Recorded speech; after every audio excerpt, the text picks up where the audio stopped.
Hello and welcome to the Listening Post's unboxing channel on YouTube.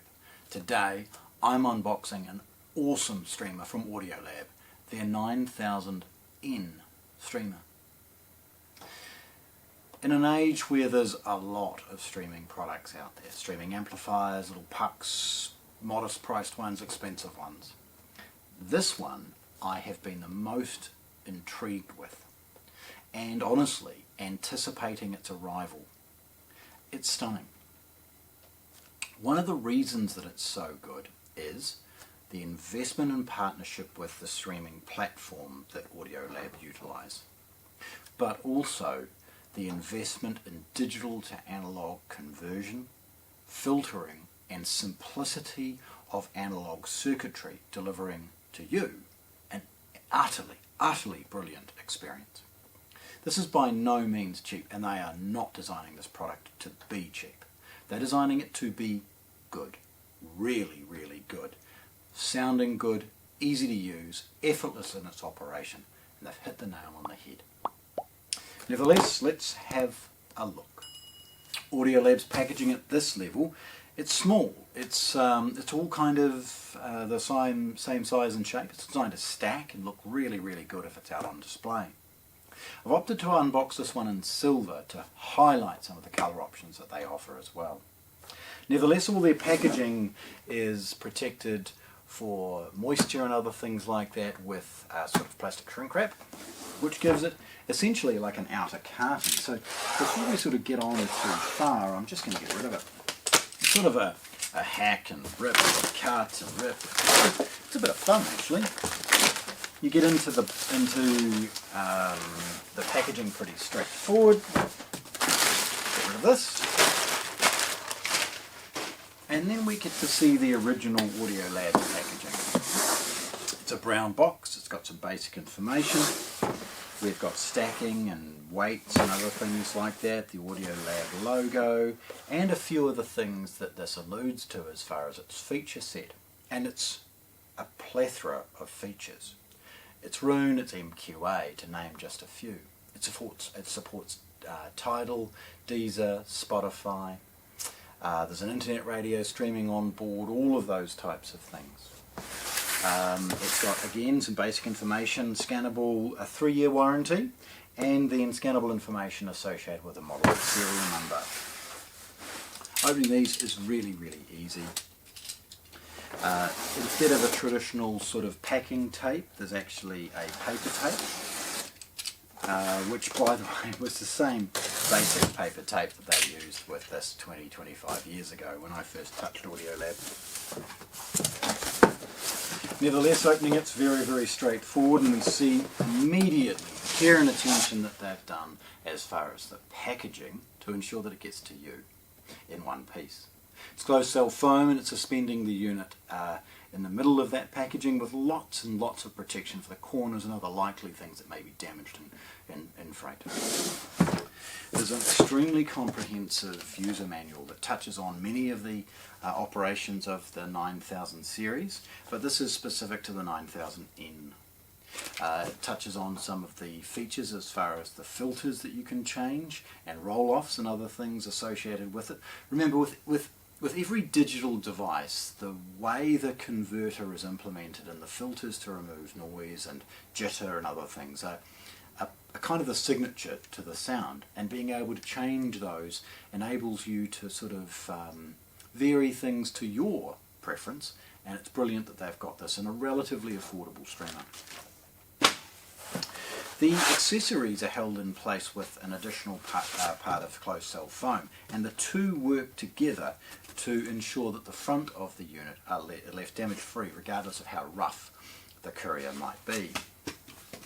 It's got a specific product code associated with the 9000A, and as we open that we see a couple of things. Firstly, a basic USB, in fact it's a little bit more than basic, but it's a USB A to B associated with the asynchronous USB.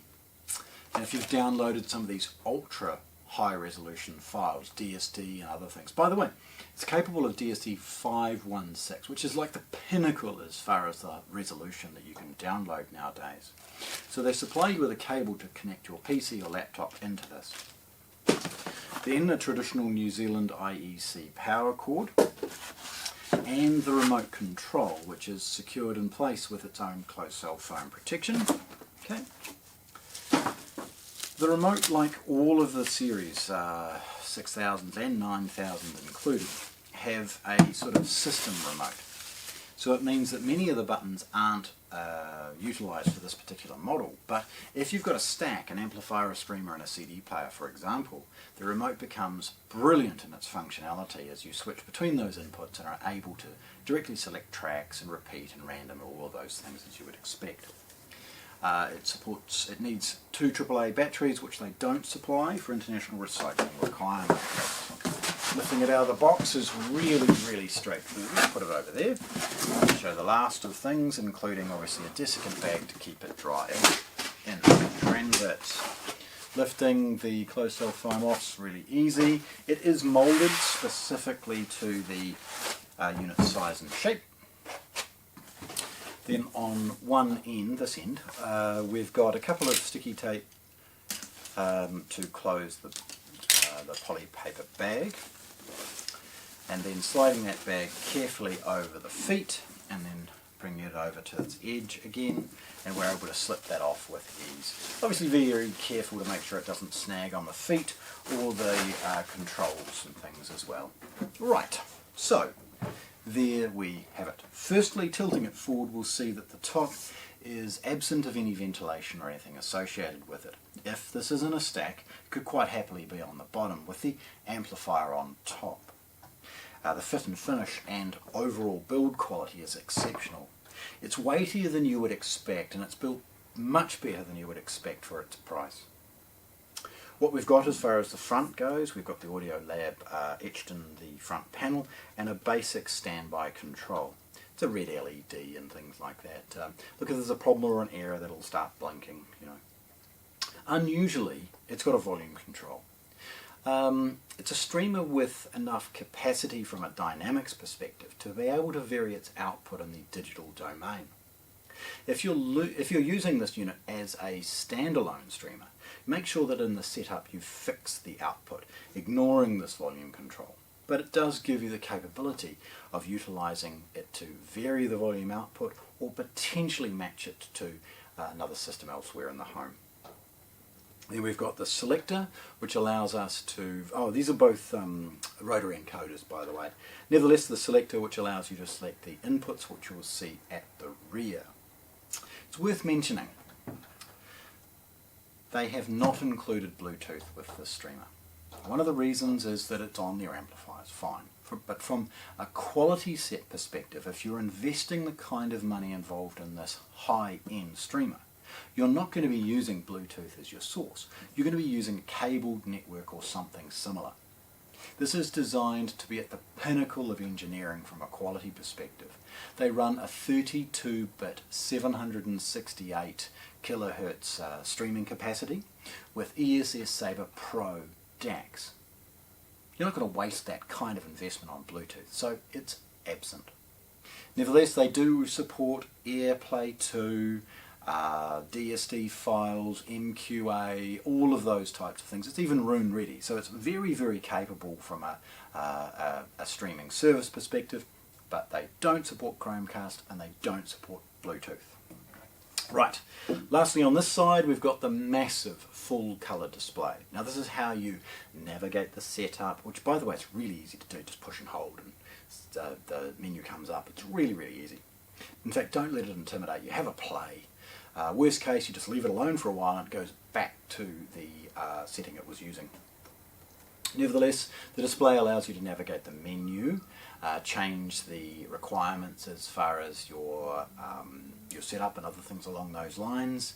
The simplest, by the way, is to chuck a network cable in the back because it eliminates the Wi-Fi setup, and then simply give it your passwords for Spotify and Qobuz and Tidal and things.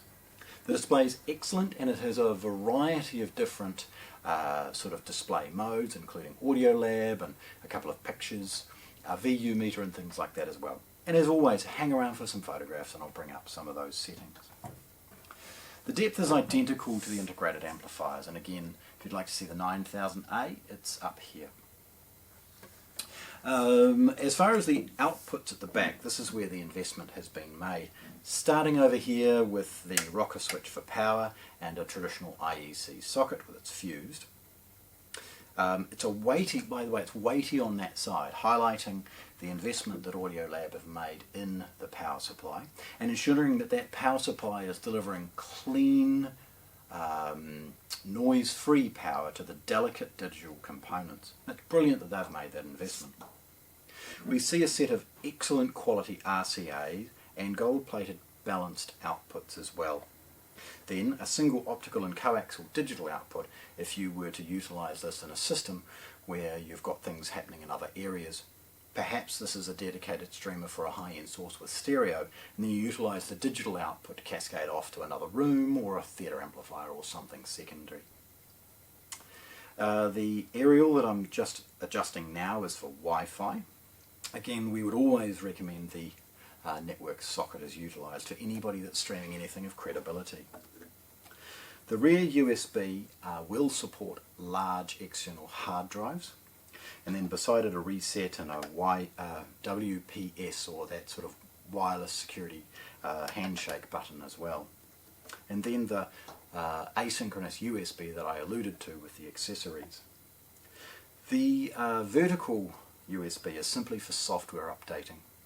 If this is in a standalone environment where it doesn't have access to the internet for its software updates, or potentially there's an interruption to the updating process and the unit becomes a little bit more like a brick and a little bit less like a streamer, you can force it to update via an external USB to overcome the network interruptions that sometimes occur.